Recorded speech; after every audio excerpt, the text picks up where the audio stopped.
आज हम पढ़ेंगे काव्य गुण।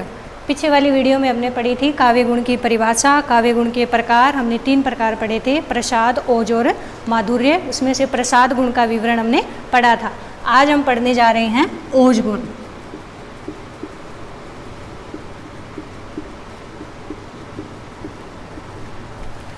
ओज का मतलब होता है उत्साह,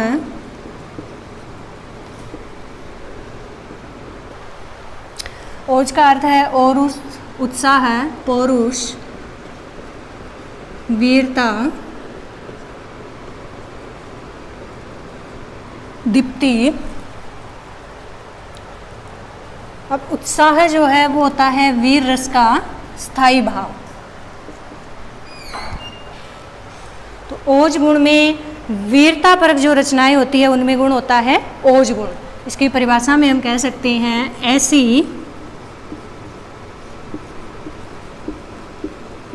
रचना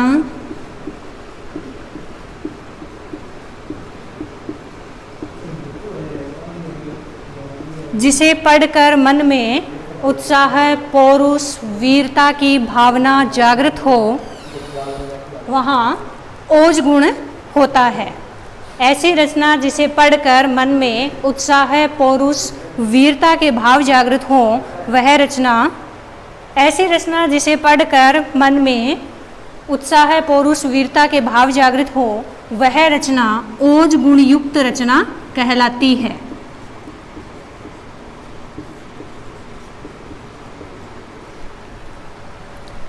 ऐसी रचना में तय वर्ग का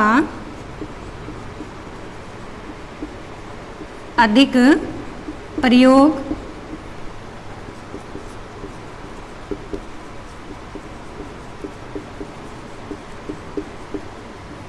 संयुक्ताक्षरों का अधिक प्रयोग, समासिक पदों का प्रयोग,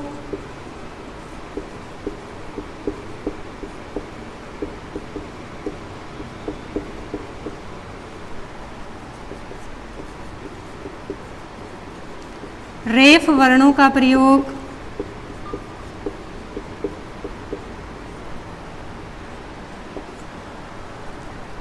इसके अलावा सभी वर्गों के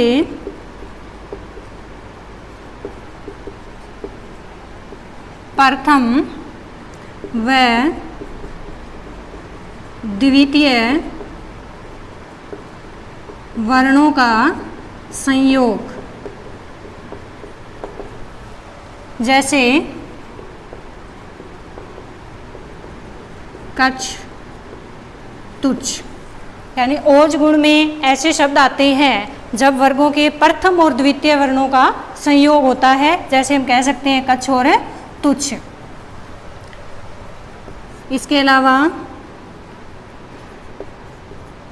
वीर, विभत्स, रौद्र आदि रसों में भी ओज गुण का प्रयोग होता है। यानी जो रचनाएं वीरपरक होगी उनमें गुण कौन सा होगा? ओज गुण होगा। हम एक बार फिर से देखें तो ओज का मतलब है उत्साह, पौरुष, वीरता। तो ऐसी रचना जिसे पढ़कर मन में ओज, उत्साह, वीरता, पौरुष के भाव जागृत होंगे वो रचना कहलाएगी ओज गुण युक्त रचना। इसके अलावा इसके कुछ लक्षण हैं जिससे इस गुण को पहचाना जा सकता है। तो वो पंक्तियां जिनमें क्या होगा? टै वर्ग का अधिक प्रयोग होगा, संयुक्त अक्षरों का अधिक प्रयोग होगा, समासिक पदों का आधिक्य रहता है, वो भी लंबे समासिक पदों का इसमें प्रयोग किया जाता है।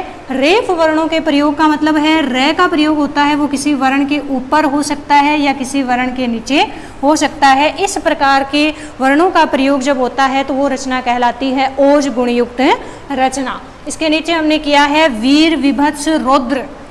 वीर, विभत्स, रौद्र, इन रसों की जो रचना होगी वो रचना भी क्या कहलाएगी? ओज गुण युक्त रचना कहलाएगी। अब हम इसका एक उदाहरण देखते हैं। अब हम देखते हैं ओज गुण का उदाहरण। उदाहरण में देखिए, देशभक्त वीरों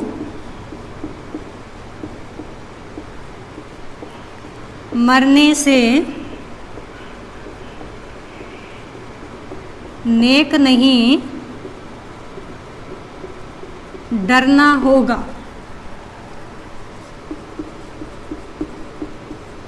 प्राणों का बलिदान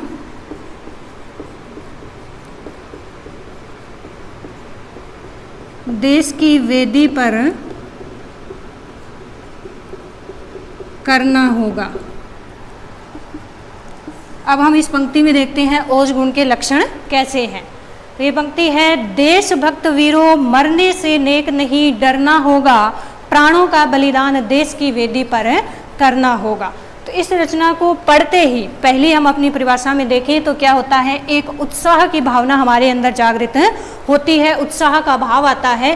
तो इससे ये क्या है, इसमें ओज गुण है। इसके अलावा हमने इसमें लक्षणों में लिखा था कि टै वर्ग का प्रयोग होता है। तो ये देखिए इसमें टै वर्ग का प्रयोग किया गया है, संयुक्त अक्षरों का प्रयोग होता है, समासिक पदों का प्रयोग होता है, रेफ यानी रे वाले वर्णों का प्रयोग भी इसमें किया जाता है। इसके बाद था कि इसमें वीर, रौद्र, भयानक रसों में क्या होता है, ओज गुण होता है। तो इस रचना में वीर रस है और इस रस के होने के कारण ये क्या है, ओज गुण से युक्त पंक्तियां हैं। आगे हम देखते हैं माधुर्य गुण।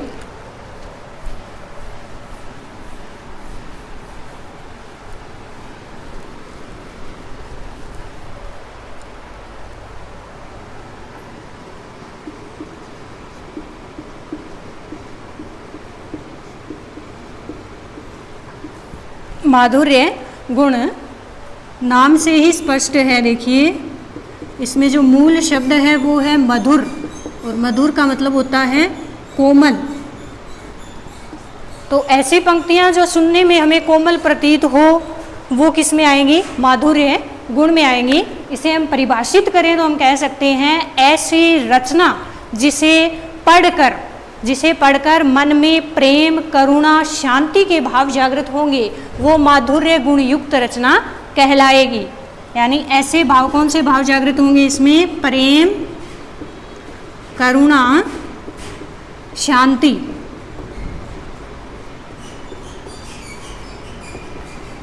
ये भाव जागृत करने वाली रचना किससे होगी, माधुर्य गुण से युक्त होगी। इसके अलावा हम कह सकते हैं कि ऐसी रचना जो चित्त को आनंद से भर दे, आनंदित कर दे, वो रचना क्या होगी, माधुर्य गुण से युक्त होगी। अब हम इसके लक्षण देखें तो ये ओज गुण का विपरीत है। ओज गुण में हमने पढ़ा था कि इसमें संयुक्त अक्षरों का अधिक्य होता है। इसमें हम क्या कहेंगे, इसमें संयुक्त अक्षरों का अभाव पाया जाता है। ये नहीं कह सकते कि इसमें पूर्णतः प्रतिबंध है, पूर्णतः बंद नहीं है, लेकिन इसमें अभाव पाया जाता है क्योंकि संयुक्त अक्षरों के प्रयोग से, टै वर्ग के प्रयोग से, लंबे समासिक पदों के प्रयोग से कोई भी रचना है वो नीरस बन सकती है। और ये जो गुण है वो मधुरता का, कोमलता का गुण है, इसीलिए इसमें उनको वर्जित किया जाता है, उनका प्रयोग है वो कवि द्वारा इसमें नहीं किया जाता। तो इसके हम लक्षण देखिए तो टै वर्ग का प्रयोग कम होता है। इसके अलावा देखिए तो संयुक्ताक्षरों का अभाव,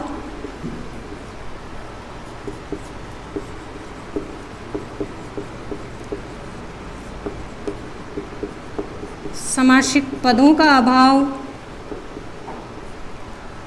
और जिस प्रकार हमने ओज गुण में किए थे वीर, रौद्र और भयानक रस, उन रसों में तो हमने किया था ओज गुण, उसी प्रकार जो ये माधुर्य गुण है इसके भी अपने रस हैं जिनमें माधुर्य गुण का प्रयोग होता है। तो वो रस हम देखें तो इसमें होता है श्रृंगार रस, हास्य रस, करुण रस, शांत रस। ये वो रस हैं, इन रसों में माधुर्य गुण निश्चित रूप से होता है। इसका हम उदाहरण देखें।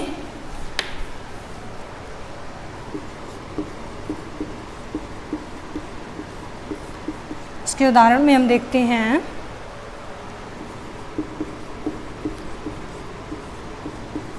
बतरस लालच लाल की,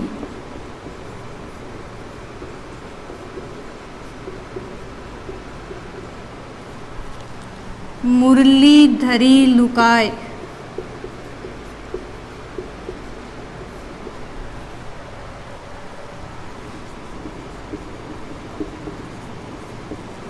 सोह करे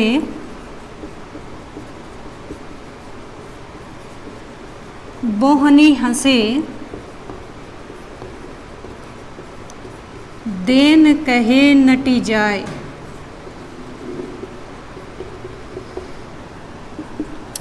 ये पंक्ति है, बतरस लालच लाल की मुरली धरी लुकाए, सोह करे बोहनी हंसे देन कहे नटी जाए। अब इसमें हम पहले तो ये देखते हैं कि इसमें संयुक्त अक्षरों का अभाव है, संयुक्त अक्षरों का प्रयोग इसमें नहीं किया गया है, लंबे समासिक पदों का प्रयोग भी इसमें नहीं है, तो निश्चित रूप से इसमें ओज गुण तो अब नहीं है। अब इसमें माधुर्य गुण कैसे है? माधुर्य गुण में हमने पढ़ा था कि इसमें कोमल मधुर रचना होती है, तो इन पंक्तियों को पढ़ते ही इसका एक साधारण सा अर्थ है, कोमलता है, उससे हम इसका अर्थ ग्रहण कर सकते हैं। इसके अलावा हमने रस पढ़े थे, श्रृंगार रस, हास्य रस, करुण रस और शांत रस, जिनमें क्या था? माधुर्य गुण था।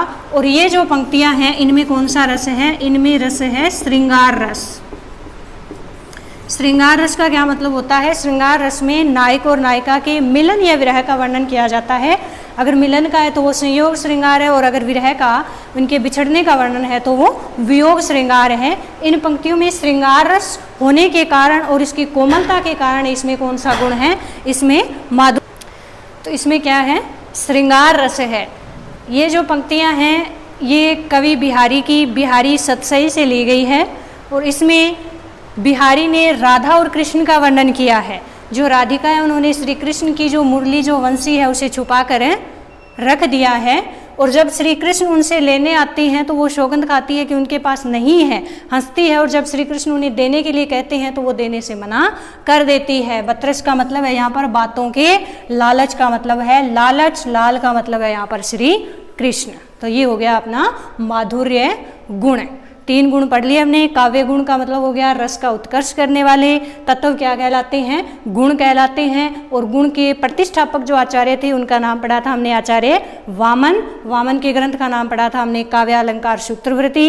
इसके बाद जो इनके 3 मुख्य भेद स्वीकार किए थे, प्रसाद, ओज और माधुर्य, वो स्वीकार किए गए थे आचार्य मम्मट द्वारा, सर्वप्रथम किए गए थे। उसके बाद में जगन्नाथ और विश्वनाथ द्वारा उन्हें समर्थन दिया गया था, तो मम्मट ने अपने ग्रंथ काव्य प्रकाश में इन्हें प्रतिपादित किया था। तो ये अपने काव्य गुण पूरे हो गए।